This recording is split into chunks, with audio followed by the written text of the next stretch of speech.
Welcome to my review of the Unit 1 Aura Smart Helm and Remote.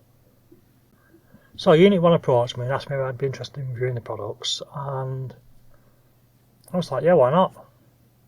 I was completely honest with the guy. I don't usually wear a helmet when I'm reviewing e-bikes just because I'm only doing 15.5 miles an hour, and I kind of ride an e-bike because I don't really want all the safety gear.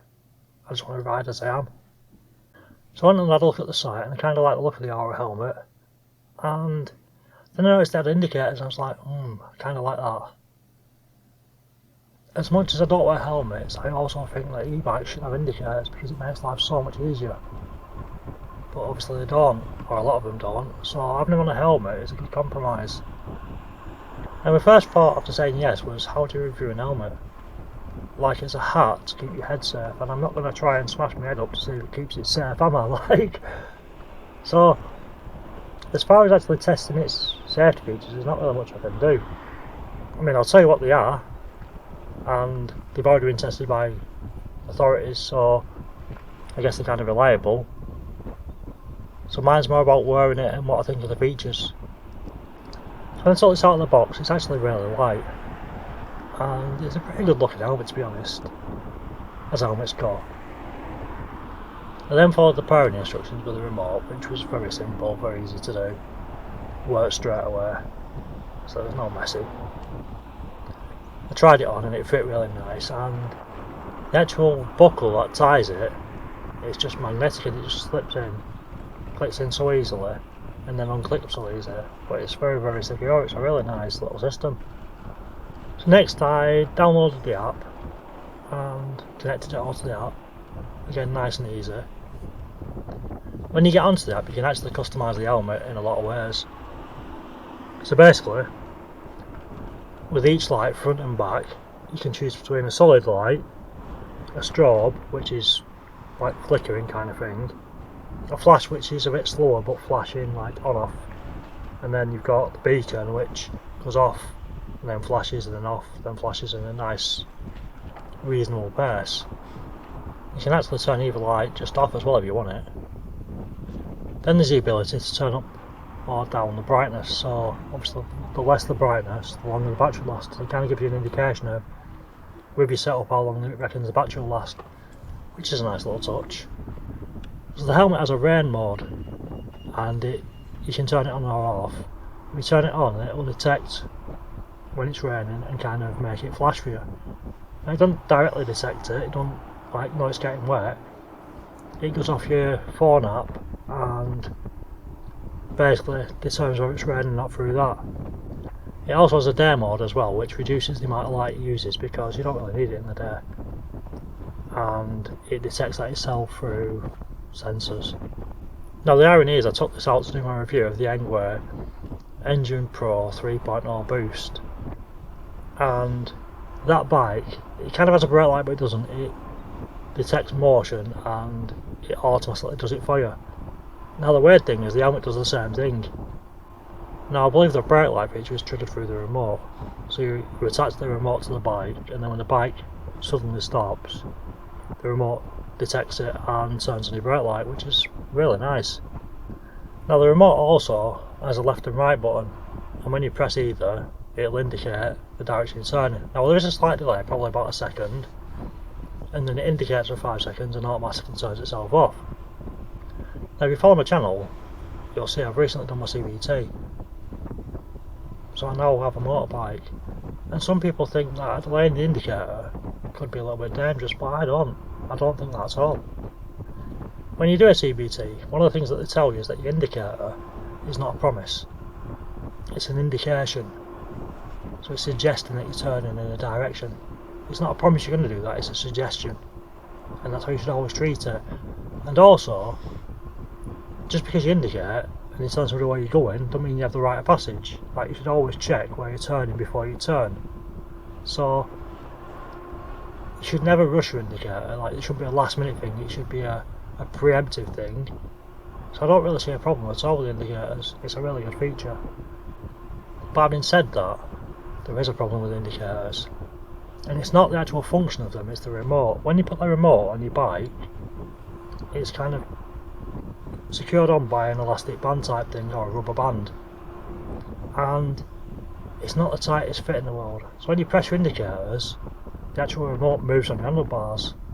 So I don't like that because that's kind of awkward and defeats the purpose. Now you could kind of fit it more permanently to your handlebars, but then if you need to remove it for other bikes, that's a problem. So maybe like a grippy rubber thing underneath it or something to secure it so it's not permanent.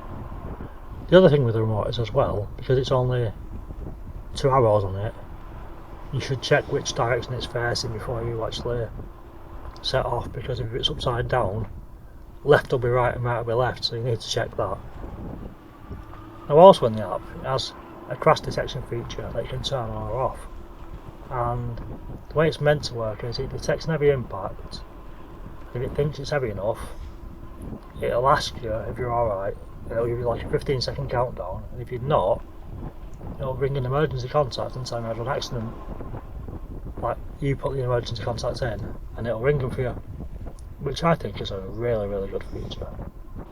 Like I said, I don't usually wear a helmet when I'm doing my e-bike reviews because I'm not going that fast, but I can hardly review a helmet without wearing it, so I wore this the entire review, did about 30 mile on it, and to be honest it was pretty comfortable. Like, it didn't irritate me at all, it was really well ventilated, so there was a nice breeze on my head. It was quite cold that day, but it wasn't really cold to be honest, so it did a good job of keeping my head pretty warm as well. So yeah, I reckon wearing it wise, you could be pretty comfortable for long rides without any issues at all, so I have no issue with that. Again, it's lightweight, so you barely feel it there. Now I don't really know much about helmets and stuff, so I did ask ChatGPT if it had any competitors, and apparently it does, to a degree. The other competitors aren't really as adaptable. Now what I mean by that is Unit 1 actually do like a backpack and an additional light that you can buy separately, and the backpack's got a light on, and if you pair them all up then all the features of this work on everything else, so your backpack will light up as bright light and indicate and stuff, which is pretty cool in my opinion. Now on the helmet I got, there's like a little cap front and it's magnetic, it just pulls on and puts back on. It's so easy to take on and off, but it's very, very secure when it's on. You can also buy visors and stuff, like there's quite a lot of accessories that you can mix and match to make your helmet however you want really. Looking at the website as well, there's like 6 colour options. I just chose black because that's me all over. I prefer just dark and discreet. But yeah, there's different colour options there, so plenty of choice. As I said, I'm not going to try and smash the helmet up to see how strong it is or anything, but I will tell you what the certificates say. So the helmet passed an EN 1078 and a CPSC, which are basically a standard test for cycling helmets. And it has an NTA-8776 certification, which says it's safe up to 45 km an hour, which is about 27 miles an hour. It has an MIPS system, which apparently it twists when you crash or something, so it don't drag your head along the floor or something. It's all technical, I don't really know what it does, but it's in it. And apparently it got a 5-star rating, an independent safety test by Virginia Tech, so it certainly seems like it's had a lot of testing and it's a very safe helmet. The lights also, I believe, are up to 500 lumens, so it's pretty bright. The thing is for me as well is it's not just really a helmet, it's a safety system. It does a lot more than your bog standard helmet would do. And say you bought the backpack and the extra lights and stuff like that, you'd be able to just transfer from an e-bike to an e-scooter just by putting your remote on another device. So it's so easy to transfer, it's so easy to use and everything. It's a really effective system, I think. Now I must admit, it's not cheap. The helmet itself's like 200 quid, the remote's about 35, the accessories all add to the cost as well. Now Unit 1 did issue me with a discount code, which is noob-ebike-guy with dashes in between, shown on screen. If you use that you get 10% off the actual helmet and products you buy with it, I assume. So the question is, would I buy it? And personally, I'm going to have to say no. And it's not that I don't like the product, I think it's a really amazing product. But for my personal needs, £250 for a helmet with a remote is a lot of money. And I personally wouldn't be able to justify it. Now the problem I have saying that is, it is expensive, but it has a lot of tech. And similar helmets with similar tech are equally as expensive, so it's not just this is an expensive helmet, it's got a lot of tech and that's why it's so expensive. Now maybe you don't need all the flashing lights and bells and whistles and stuff. I would suggest if you're a serious cyclist and do a lot of miles, every little bit of safety is a big feature, because even a small percent of a safety increase over them thousands and thousands of miles you're doing adds to your safety on the road. So the real question is, what's your safety worth? And if somebody who takes that seriously and you do a lot of miles, then it's worth quite a bit, I think.